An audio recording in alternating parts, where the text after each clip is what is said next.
Hey everyone, welcome to another episode of Let's Get Crafty. And today we're going to talk about perhaps my new favorite card, Eyrie Émigré. Eyrie Émigré is a really interesting card because more than any other card in the Exiles and Partisans deck, just crafting it presents you with this really spicy liability.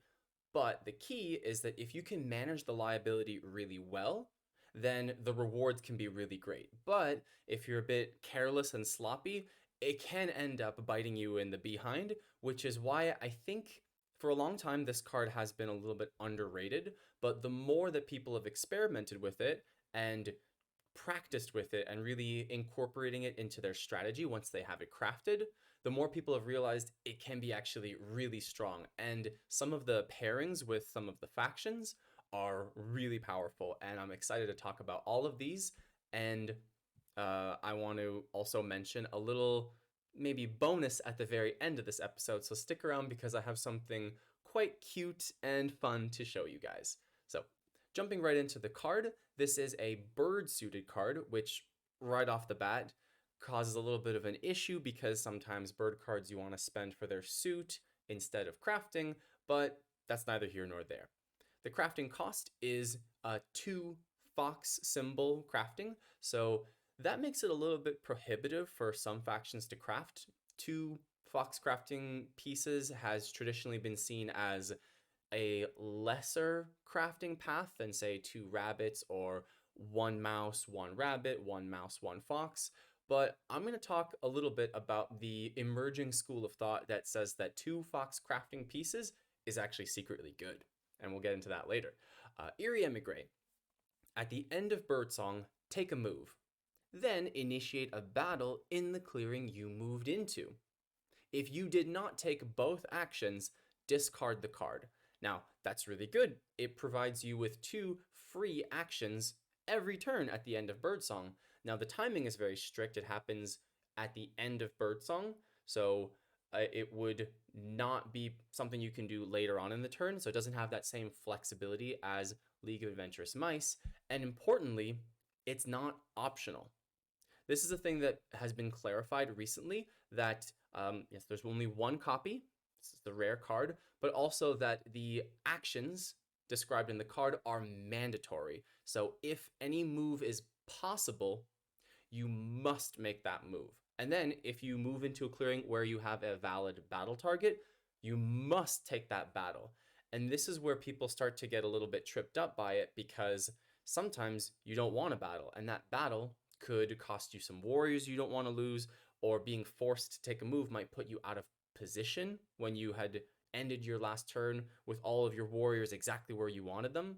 So this is one of those things that you kind of have to wrap your mind around, in that you have to plan for this card, and this makes problems for people who aren't used to using it.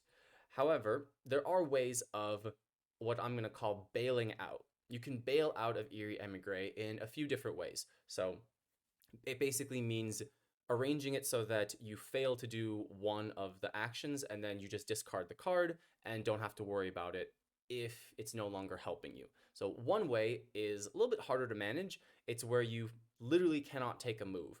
Maybe you're the Woodland Alliance or Riverfolk Company or something, and you have no warriors on the map. You've been pretty much board wiped and you can't take a move. Obviously, you can't take a move, card disappears.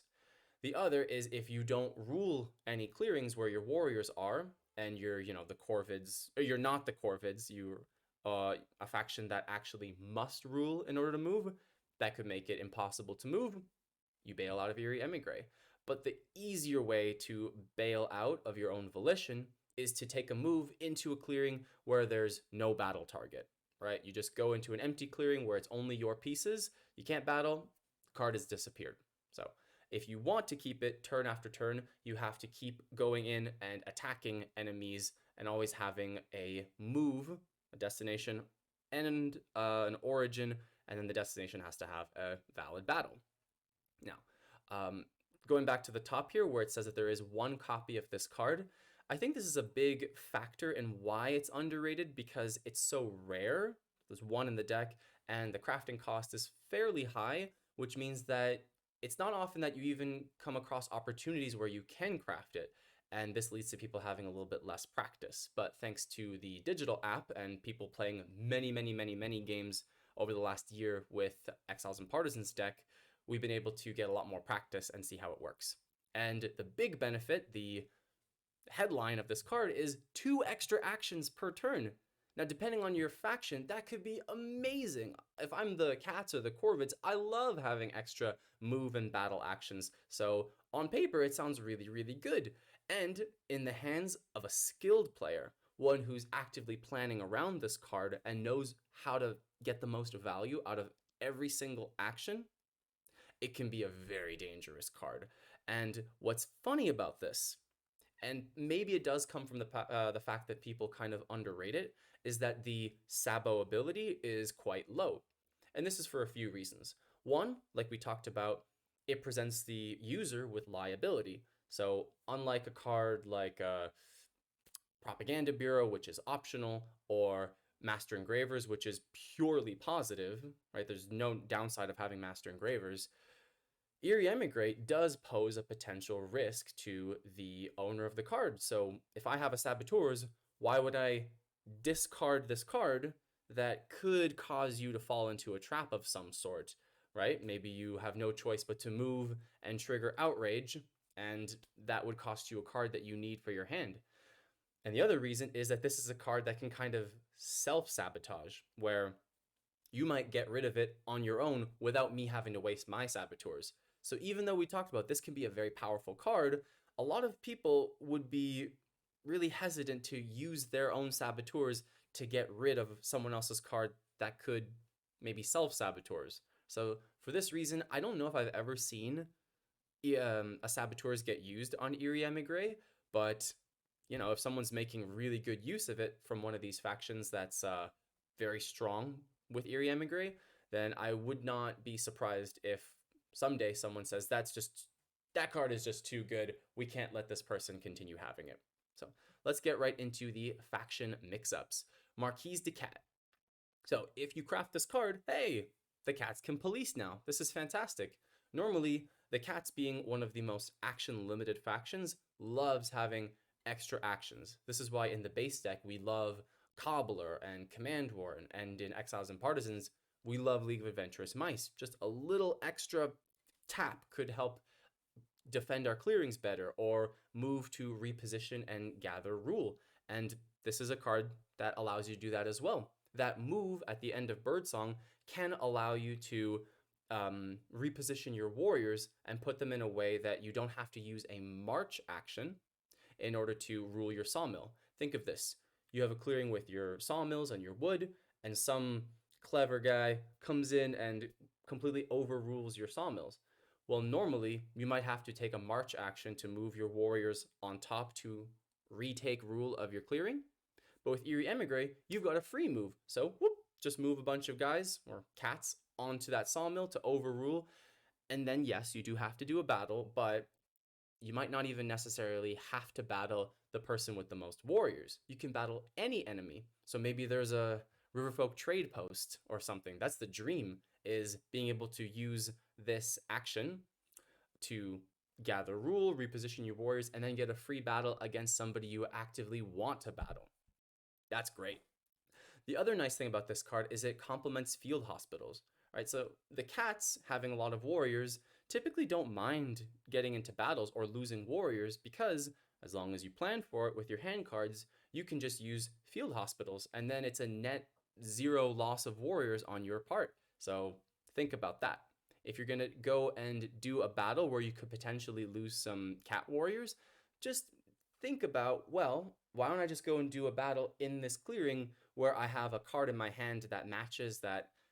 I'm not going to craft this card, it's just junk, so why not use it for field hospitals? This gets into standard cat play. When you're doing battles, you should always have field hospitals in mind, so just something to consider when you have a mandatory battle every single turn. And one thing that is also a little bit of advanced cat strategy is that this expands your control region. I first heard this term control region in Nebuchadnezzar's Marquise de Cat strategy video, which I'll link in the description. You should definitely check it out. And he defines the cat's control region as 2 clearings away from your keep. And that's because you'll be accumulating more and more warriors at the keep thanks to field hospitals. And when the cats march, they can move twice. So at some point, you might have 6 or 7 cat warriors sitting at the keep. Well, with a single march action, you can reach 2 clearings away. So that's sort of your area of control of what you can reasonably field a really big army and retake at your will, right? You're entitled to your control region. Well, with Eyrie Émigré, that extra move and battle action allows you to expand your control region, so now you can pretty much reach up to 3 clearings away and have domination over a wider swath of the map. So that's a pretty interesting little facet. And this gets into the school of thought called Fox Crafters Guild. Fox Crafters Guild is a sort of newer idea, and it's part of the evolving meta of this game. For a long time, people might have said, oh, rabbit crafting is better, mouse crafting is better, and fox historically has been seen as kind of the bottom of the barrel, especially 2 fox, which causes you to go a bit more out of your way to get that second fox crafting piece, workshop, what have you. But now that people have been playing with more fox crafting strategies, they started to see that, hey, maybe swords are pretty good, because typically swords are the items that hang around in the supply at the end of the game. So as cats, sometimes drawing a sword card late in the game could be the perfect way to hit your 30-point mark by just withholding some of those rarer items and saving them for the end game. But some of the other fox crafting cards like Informants and Eyrie Émigré are having a bit of revolution in popularity, where people are starting to properly see these cards for how strong they are. Informants a little bit less so, but it's a situational card that when used cleverly can be really, really strong. So the last point about this card specific to the cats is that it's a bird card. Yes, bird cards are particularly useful as extra actions, because though Eyrie Émigré gets you 2 free actions every turn, they're not build actions, they're not recruit actions, they're not overwork actions. It's not even a march, which is 2 moves. Sometimes you need exactly 2 moves to get what you want, and this Eyrie Émigré isn't exactly cutting the mustard. And I would put this down to the timing. If it's early game and you've already sort of committed yourself to Fox Crafters Guild, you've got 2 workshops and you can craft this, if it's early enough in the game, this will pay off, because you'll have these 2 extra actions over and over and over again. So just after 3 turns, that's 6 extra actions, or 8 extra actions after 4 turns. But later on in the game, you won't get quite as much value out of this, and it's sometimes better to hold on to a bird card in order to have a last turn push for 30 that you wouldn't have otherwise been able to do with just your normal 3 actions. So think about that. Early game, probably craft it. Later on, maybe save it. So I'm going to give this a B rating. I think it works really nicely for the Marquise de Cat, but it doesn't quite complement their engine the way that it will for other factions. And of course, the opportunity cost is pretty high. The Marquise de Cat is not a strong crafting faction, and then it's a bird card, so that's a factor. So a decent interaction, but not the strongest we'll see today. Eyrie Dynasties. It's a little bit in the same family of League of Adventurous Mice, in that it's a card that gives you actions outside of your normal decree. The decree normally means that the Eyrie has to take very strict order of operations, right? They do all their recruitment, then all of their moving, then all of their battling. But both Eyrie Émigré and League of Adventurous Mice allow you to change up the order of your actions in daylight, and this can be really, really valuable in pulling off some really cool moves. Maybe you need to do a battle to reestablish rule before you take moves, otherwise you turmoil. Any card that can get you out of turmoil is a very strong card for the Eyrie. And for certain leaders like the Charismatic, it can be really great for cycling warriors in time for your recruit step. So one big pitfall of Charismatic strategies is that you might over-recruit. You might not have enough warriors in your supply in order to recruit at the start of your next decree, but this card allows you to do a battle before the recruit step. It's similar to Command Warrant, almost the same timing as the Command Warrant, in fact, where you can battle just before recruit, and that allows you to turn a turmoil on recruit turn, one of the worst turns you can do in all of Root, and actually survive the decree and get through to potentially a winning turn next time. So that alone is huge. Another thing is that if you're the Despot leader, you can easily go around the map picking off weak cardboard. So depending on the matchup, this is a big factor, is that this card might be better in matchups with certain leaders and against certain factions that have lots of defenseless cardboard, like sympathy tokens, trade posts, plot tokens that are face up that aren't going to be dealing embedded agents at you. This can be really useful for the Despot to get those 2 victory points for taking out cardboard in battle. However, this allows the Despot to battle without having any cards in their battle decree. So at some point, you might reach a point where, I don't have enough warriors, the Despot's looking a bit sensitive. You can just do one of those bailout maneuvers where you move some birds into a clearing without a battle target. Boom, this card disappears, and now you're not compelled to battle anymore because you never put a card in the battle column in the first place. So pretty nifty way of grabbing a few bonus points as the Despot in order to get yourself into a good position for mid to late game. And as charismatic, extra battles are just good because we're not going to have too much of a problem with recruiting more birds. So I give this an A. It's very, very strong, and it's not too hard to craft, right? It's a 2 fox, which the Eyrie typically doesn't have as much of a problem of getting specific crafting pieces. But again, just like the cats, it's a bird card, so it does have that consideration that if it's earlier in the game, you might want to put this card into recruit or, depending on your leader, build or even move. So just a thought, but I really like having this card as the Eyrie. It feels extra powerful. Woodland Alliance. This is, you might predict where this is going. So for the Woodland Alliance, battles are actively bad. I play most of my Woodland Alliance games without battling. The perfect Woodland Alliance game is one where I never have to battle because you get most of your points from either crafting or organizing. Those are the 2 most valuable actions, is organize, or I should say spreading, right? Spreading sympathy either in Birdsong Evening and crafting. The Woodland Alliance is one of the worst battle factions, not just because they're limited on their battle actions, but because every warrior, every single little toast meeple is so precious because it takes a whole recruit action to get it bad. So that free move is really nice. It's why the Woodland Alliance loves Cobbler, and League of Adventurous Mice is pretty good. Having a free move action is great. Having a mandatory battle action is not great. So we don't really want it. Even if we move out of the clearing and don't have to battle, well, then that's a wasted card. We should have crafted it in the first place. And the other thing is that the table can easily force us to bail out of it if they so chose, right? So even if we crafted it and we thought, this is going to be good, I'm in the perfect position to move and battle a trade post and get a free point. Okay, but what happens when the table decides I'm going to march 6 warriors on top of the base so that Woodland Alliance doesn't rule anymore? Well, fun while it lasted. The card's gone because the Woodland Alliance typically only rules 1 or 2 clearings at the most. So it's really easy to force them to get rid of this card if the table wanted to. So why craft it in the first place? Also, even though bird cards don't have that same specialness for the Woodland Alliance as it does for the cats and the Eyrie, it's still a bird card.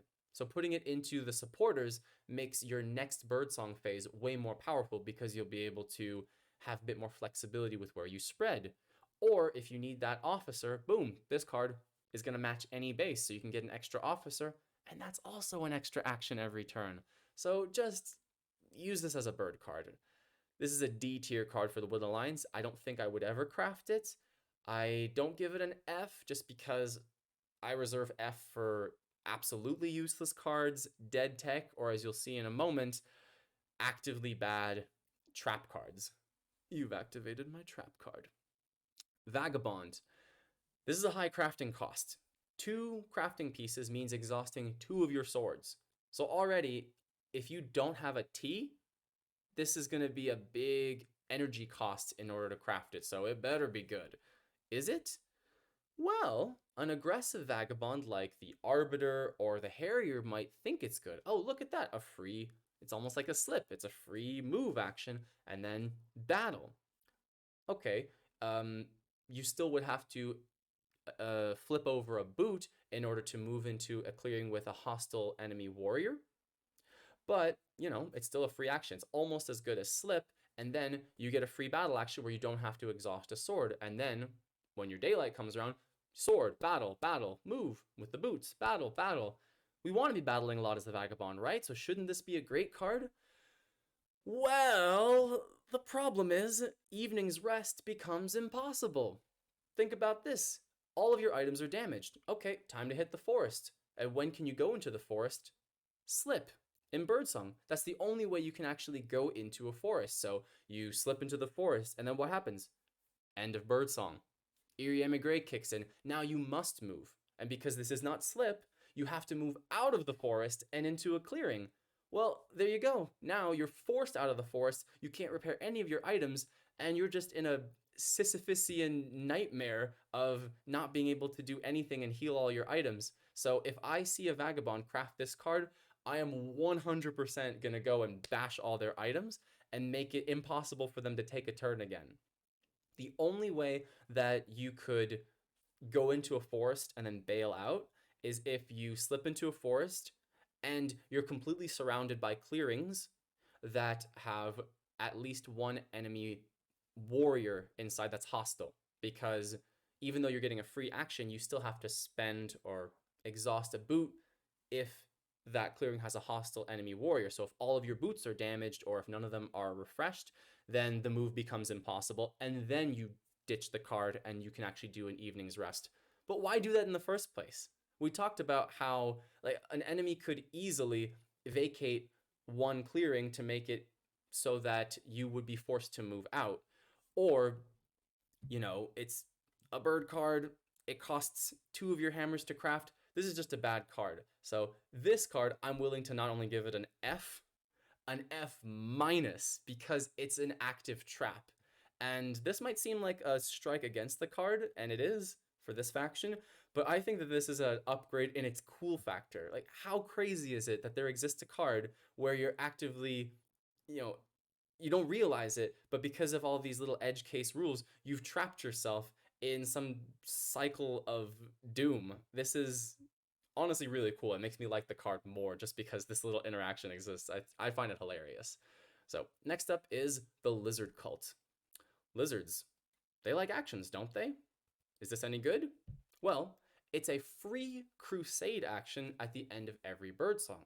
So it's the timing is nice because you can do all of your conspiracy actions, convert, normal crusades, and then after you've set up your warriors how you want them to, this is one of the only factions that can take actions in Birdsong, then you use Eyrie Émigré. And it's an action that does not rely on whatever the outcast happens to be. And of course, it doesn't cost you any acolytes to do this. So in theory, this should really, really be great because it allows you to reposition warriors, which is something that the lizards are normally really not able to do. You can only move out of outcast clearings, but with this card, you now have the ability to move in if you so need. And so that's already really powerful because one of the biggest problems of the lizard cult is that you can't move easily, you can't reposition. So this card allows you to undermine one of the core weaknesses of the faction. So that sounds pretty good. Not only that, but the 2 fox crafting cost that's nothing to the lizards. Our default is trying to have 2 gardens of as many clearings as we can, usually 2, 3 if we're able to defend them really well, but that could be a little too scary for the table. But having 1 fox garden is basically useless except for if we're going to craft something small like false orders or a hammer or something. So 2 is what we want in order to unlock scoring. So that high barrier of entry that other factions might have about 2 fox crafters is not a problem whatsoever for the lizards. So this is not an opportunity cost for your crafting, but also we have a hatred of birds. So not only is it not that difficult to craft, but what were we going to do with this bird card anyway? We can't score it, we can't recruit with it. So we just reveal it, get a acolyte for it, and then craft it in evening, provided we of course have the fox outcast for that turn. The only little side thing about bird cards is that you might want to dom swap, which is discard a bird card to take a suited card of your choice, but usually you can manage to do that with a different suited card or a different bird card anyway. I would definitely opt to craft this card if I could, because of everything we talked about, that it allows you to get around one of the weaknesses of lizards, which is the inability to position their warriors exactly where they want them. And you can plan your rituals in daylight around your following birdsong. This is another important point. I do think that this faction can take a lot of benefit from Eyrie Émigré, but it does require a little bit of pre-planning. So in daylight, what I'll do is I will anticipate my next turn's Eyrie Émigré, so I will recruit, I'll use a daylight ritual action, I will recruit a warrior in this clearing adjacent to my important clearing that I want to defend, in order that next turn I now have a ready warrior that's going to be able to hop into my garden clearing to battle whatever threat was there. So you do have to do a little bit of pre-planning, but this is what I'm talking about with this card, is that the player that crafts this card can get massive benefit if they strategize a little bit about having the card. So just be careful of sympathy tokens. The big threat for the lizards a lot of the time is a sympathy token sitting on our garden. And yeah, we want to get rid of that because it could revolt and blow up our whole thing. Problem is that it's a mandatory move and then a mandatory battle in the clearing you went into. You can't just battle in place like we normally want to do with sympathy. We have to trigger outrage twice if we're going to get rid of a sympathy token. So that's 2 cards that we could potentially lose from our hand if we do it that way. So typically I would rather either get rid of the sympathy token using a crusade where I'm not moving as well, or just plan around not having to deal with that sympathy token. It's just a big problem because yeah, we want to get rid of sympathy, but at this cost of 2 cards from our hand, it might be too much of a cost to ourselves if we do it that way. But all those things considered, I'm going to give this an S tier rating. I think the Lizard Cult becomes a much stronger faction when you have extra actions with which to work, and you have enough warriors on the map, and pilgrims, your ability for gardens to rule, mean that movement is generally going to be pretty easy, so that you're going to have enough opportunities to find something to do with it. You know, worst case scenario, you just convert a warrior over there and then send that guy to go battle something pointless. Okay, it didn't do much good this turn, but having it every turn, next turn, the turn after that, is still going to provide you a big benefit. So this is an S tier card in my opinion. Riverfolk Company. Before we get into this, I thought of something earlier, and this is an interesting little interaction that it just occurred to me, that Eyrie Émigré is one of the only ways that a faction can battle in Birdsong other than the Lizard Cult. This means that if you, let's say, are the Marquise de Cat and you hire mercenaries, you buy the Riverfolk Company mercenary service, the Riverfolk warriors do not count as yours for battle until daylight kicks in. Because the rules for mercenary say that the Riverfolk warriors are counted as yours in daylight and evening. So just consider that fact, that if you're going to move into a clearing with Riverfolk warriors, they don't fight for you. They're still going to be considered an enemy at that point, so you can either battle them, or if you're trying to battle something big, just remember that those otters are not fighting on your side until daylight. So very little interesting interaction that's kind of edge case, but worth noting. So Riverfolk Company, extra actions to police. This is great. Usually our actions are limited by how many funds we have, and sometimes if we're playing a bit tight, might not have enough actions to craft and draw and craft the way that we want to, and also police the table. But this allows us to take that otter ball and swing it at an enemy and punch and hopefully get some cardboard points. And the cardboard points are a critical part of the Riverfolk Company's strategy, right? You have to close that gap of the 12 points that you can't get from trade posts. So you have to craft as much as you can and battle as much opportunistic cardboard as you can, and Eyrie Émigré certainly provides you with those opportunities. The little bird card interaction, even though Riverfolk Company can't spend cards just like the way other factions can, other factions might want to buy this card. So if you're in a pinch, or if another faction's in a pinch, they might be really happy to buy this card from you rather than you crafting it yourself. So even though bird cards don't have value to you, they have value as potential wares that you can sell. And unlike other factions that just kind of craft passively by activating their crafting pieces, you have to commit 2 funds to Fox, and 2 funds to craft an ability is quite a lot for the Riverfolk Company, especially one that presents the kind of liability that this does. Our warrior count is very sensitive. The Riverfolk Company is kind of like the Woodland Alliance in that way, where every warrior on the map is precious, and wasting them to unnecessary battles is gonna probably end up biting you in the behind a little bit down the line, if not this turn. And like other factions, or I should say like the Woodland Alliance, we don't have enough warriors on the map to guarantee the ability to move and rule. Of course, the Riverfolk Company can always move warriors on the river, so if you have a single river warrior, that's fine because you can move, might not be able to battle, but if your otter ball or any otter warriors are not on the river, if they're on dry land, it's very easy to deny rule in order to force you to discard the card. And committing 2 funds to craft a card that you might lose very soon, especially if you just get board wiped, that's also a possibility. I'm not sure this is exactly worth the time and energy to going out of your way to craft it. It can do some work, especially in a specific matchup. I think it can actually be really good against Woodland Alliance because sometimes the Riverfolk says, outrage? My hand cards are junk anyway. Okay, move, outrage, battle the sympathy token. No hits dealt back to me unless they have an ambush. So that's just a free point. So depending on the matchup, this can be a good card, but in general, I think it's not. Underground Duchy. This is a little bit of a strange one. So the Underground Duchy, as long as there's a tunnel on the map, you have that move action that can be used to surface your newly recruited Birdsong Warrior up into the tunnel clearing, either to defend or to battle something. So it's pretty common that the Duchy is going to be able to satisfy the conditions and keep this card turn after turn. But is that really valuable?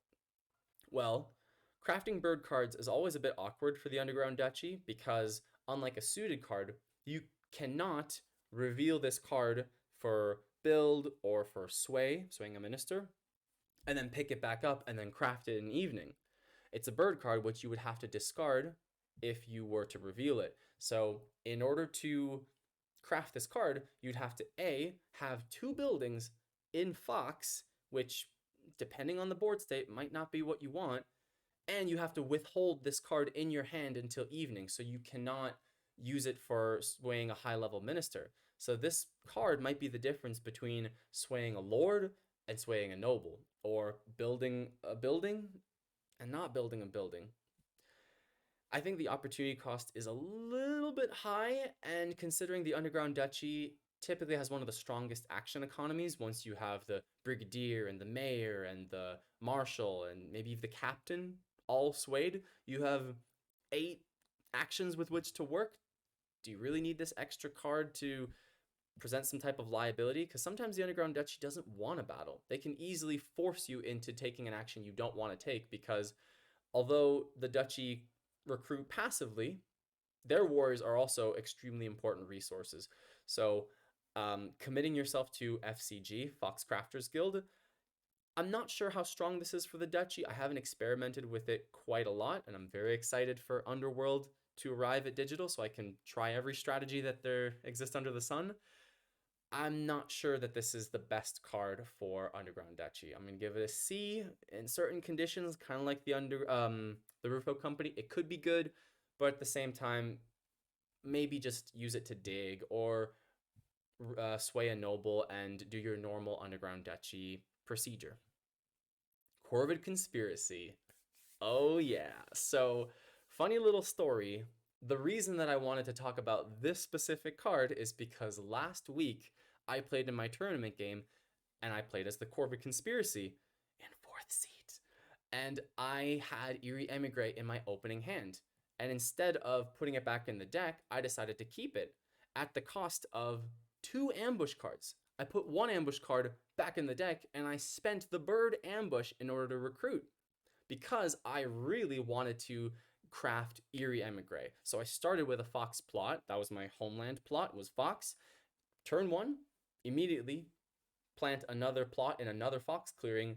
Garrick, the commentator, and chat all anticipated, I think Nitro's got Eyrie Émigré, or at the very least, like a sword or something. And sure enough, turn two, I crafted Eyrie Émigré, and I kept it for the whole game. I never bailed out. Every turn, I was able to take some type of value. Either I battled a mob token for a victory point, which Corvids need every point they can get, or I was able to do some policing against the Duchy or the Warlord or something. This card was critical to me winning that tournament game as the Corvids, and I'm kind of still riding that high. So really wanted to talk about this card. One thing that really complements the Corvids is that the last thing that they do in Birdsong is they recruit.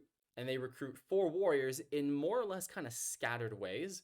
So you're pretty much always going to have at least one Corvid warrior just off in some random corner of the map that you don't really need that guy there. So you always have something that you can do, even if there's not an opportunistic uh, victory point you can get from battle. You can just whoop, move, that'll hurt somebody, and you don't really care about that one warrior anyway. So you're always going to have something that you can do with this card. It's never a situation where the table can easily force you to bail out.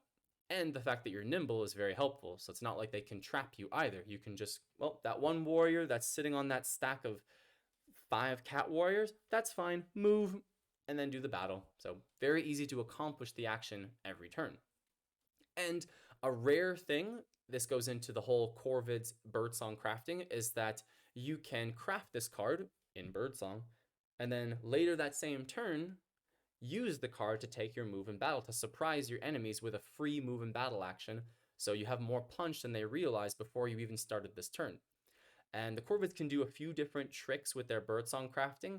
I know that it might make the Corvids weaker in some ways, not being able to craft on the same turn that they, or later in their turn after they plant plot tokens, but I think Birdsong crafting is very unique, and I like what the Corvids can do with this ability. So I crafted this card on my second turn and then immediately used it, meaning the only turn I did not use Eyrie Émigré was my first turn ever. So a lot of extra actions. I was basically working with 5 actions per turn instead of the normal 3, plus 1 for extort.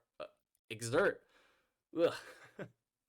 So what's great about this is the Corvids really need a lot of their move actions. You have 3 actions per turn unless you're gonna exert and take an extra one. And frequently the whole purpose of moving is going to be just to coalesce your warriors to prepare for a plot action.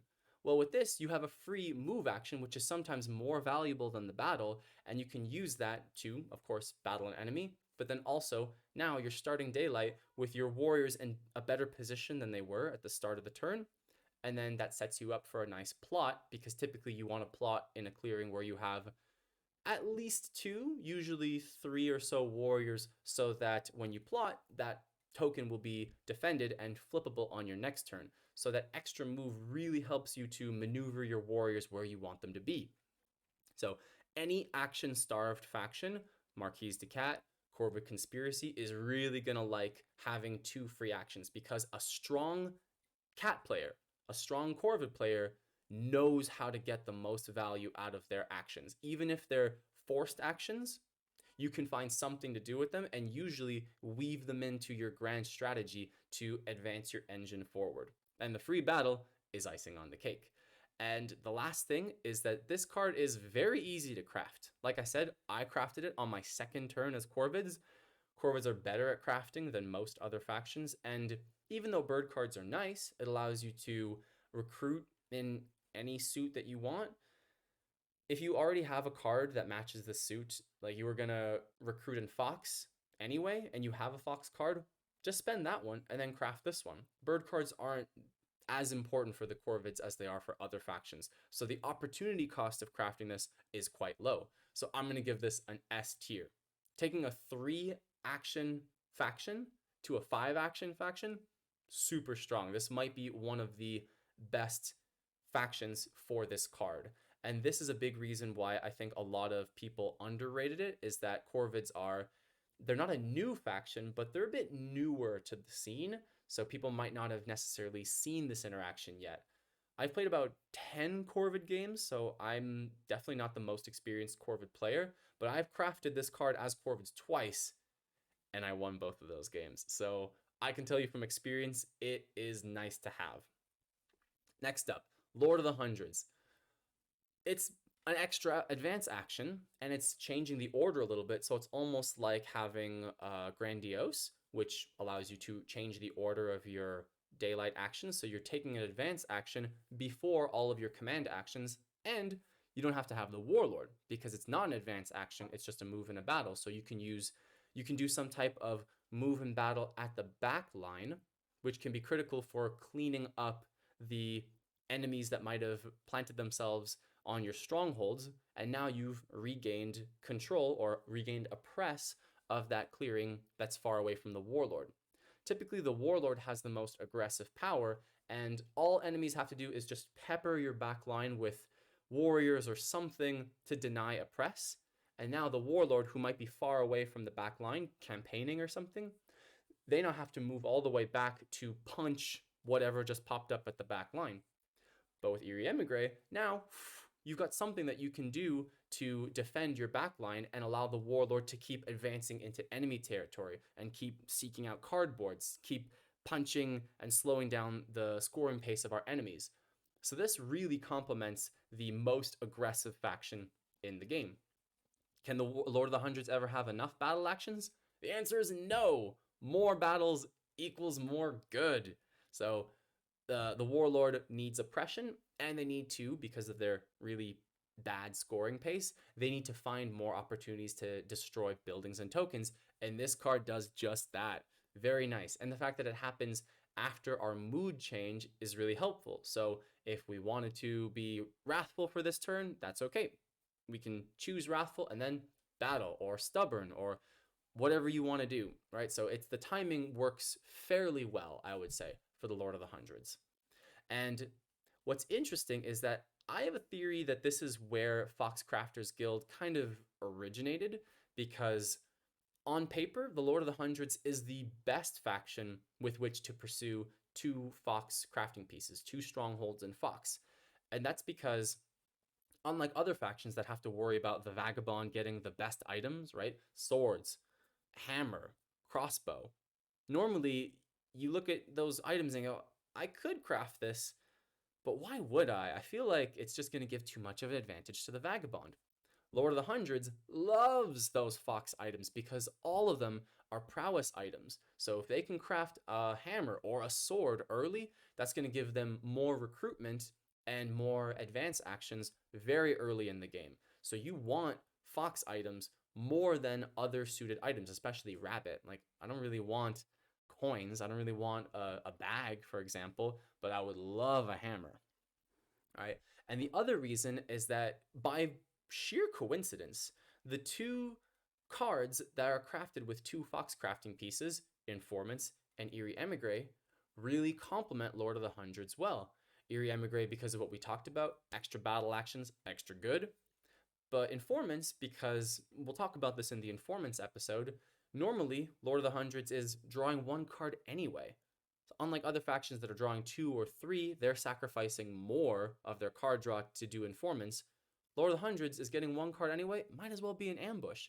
So both of the unique cards that craft with 2 foxes are pretty good for the Lord of the Hundreds. So I think that this faction made people focus more on Fox and gave people more opportunities to see just how good both of those cards can be if you're clever about when to use them and how to use them. And that ideology kind of spread into other factions. Now people are playing cats a lot more with 2 foxes, something that might have been unheard of a year or 2 ago. So very, very cool development in the advancing Marauder era meta. This is an S tier craft. It works really nicely. It doesn't have any type of special rule edge cases, but it's just just more of the same good. More battle actions allows you more agency. And that's the thing that I love the most about the Lord of the Hundreds. It's why it's maybe my favorite faction, is that you just exert so much agency in the game with this card especially. Last and maybe one of the least for this card in particular, Keepers in Iron, the free move is really nice. I mean, having an extra move at the start of, or at the end of Birdsong, before the retinue happens, that would be great. Except the mandatory battle is not that great. And especially considering, right, the Keepers in Iron don't want to do unnecessary battles because their warriors are super important. But this battle does not allow you to delve because it's not part of the retinue. You can only delve when you're doing a battle and then may delve action in the retinue. You can't just delve anytime that you happen to battle because, let's say that you delve and you pull a 3 relic. Oh, I have to discard a card from my retinue. What card? You didn't select a card for, Command Warren or Eyrie Émigré or League of Adventurous Mice. So this card doesn't give you any more opportunities to delve. It really just allows you to exert more battle actions on the map, which the Keepers in Iron, they don't really want to do most of the time unless the game's already going super, super well. So that's one thing. Bird cards just go in the retinue for the Keepers in Iron. There are a few exceptions, like Corvid Planners and Boat Builders. Those are the only 2 bird cards that come to mind immediately when I think of bird cards I might craft instead of put in the retinue. And even those cards are situational, right? I'm not going to craft Boat Builders on the autumn map, most likely. I'm not going to craft Corvid Planners if I'm against the otters and the Woodland Alliance or something like that. I would craft it against the lizards. I'd craft it against cats or birds. So the situation has to be very specific for me to want to take a bird card and craft it rather than put in the retinue. Bird cards are just so critical for the Keepers in Iron to have that flexibility late game to execute a really strong turn and score their 10, 12 points to close out a game. So this is a D rating. I could be persuaded if I saw it in action more often, but if I saw Keepers in Iron, if I'm playing against Keepers and they craft Eyrie Émigré, I'm just gonna pound them into oblivion. Keepers in Iron, when they're played in an advanced setting, typically don't have that many warriors on the map, so it's actually pretty easy to deny them rule and make it impossible for them to actually execute Eyrie Émigré, and they would just end up discarding it. Imagine that. Imagine crafting a bird card, not putting it in the retinue, and then the next turn, your table just went, okay, well, just surround the Keepers in Iron, make it impossible for them to rule, and then you lose the card immediately. That's not hard to do for an advanced table, so this is going straight into the retinue if you ask me. And sorry to leave on that note, but that's it. That's all the different factions. I think this is a fascinating card. It, for me, defines the Exiles and Partisans deck. Not only because it's literally an exile, it's an Eyrie warrior that's left its faction to help out another, but also the Exiles and Partisans deck to me is the deck that rewards better players more than the base deck. So Eyrie Émigré encapsulates that. The smarter you are with how you utilize all of your bonuses and craftable improvements, the more value you can squeeze out of a single action, the more this card will reward you. So this is a lot like the Eyrie's Decree. It's very powerful in the right hands, but can cause problems if you don't plan well. And I would just say as a note, try not to forget that you have this card. And if you're an opponent, don't forget to remind your opponent, hey, don't forget Eyrie Émigré, you have to do it. Because it can cause them problems, especially if they forgot, right? That means they weren't really thinking about it. It wasn't part of their plan. So always remind either yourself or your opponent to use this card because it's just a rule. It's not like Saboteurs where you might not want to remind them and you kind of hope that they don't use it. With Eyrie Émigré, just follow the rules. They have to do the action. So just play by the rules and remind someone if they happen to forget. And the last point about this, using this card well requires practice. So unless it's some type of hyper competitive life or death tournament game, just craft this card. Literally, anytime you get the opportunity. I don't care if you're Woodland Alliance or Riverfolk Company or Keepers in Iron.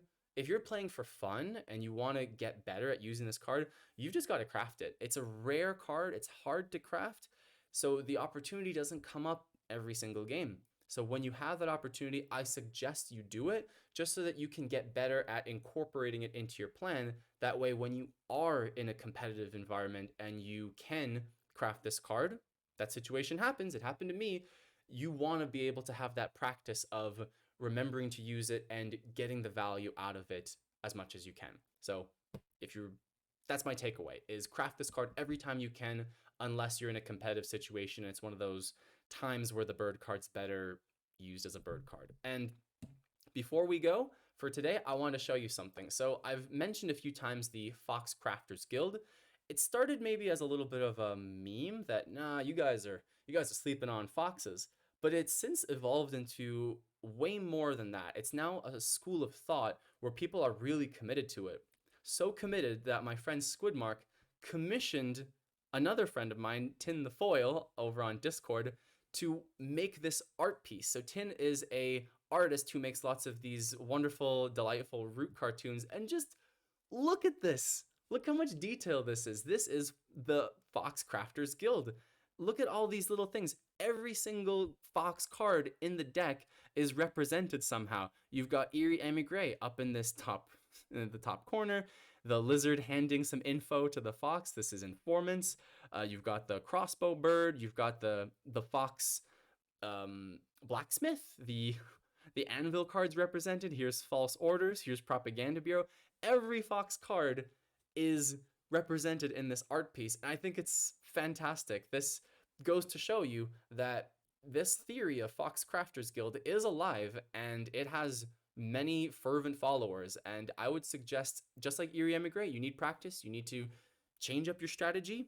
Try going Fox Crafters Guild. It will surprise you, and you won't know until you get some practice. And if you want to contact Tin, maybe have your own art piece commissioned, I'm actually having him do a piece for my channel at some point in the future. I'll drop a link to his contacts down here. He's super talented, so highly recommend you check out some of his work. And that's all for today. See you guys next time.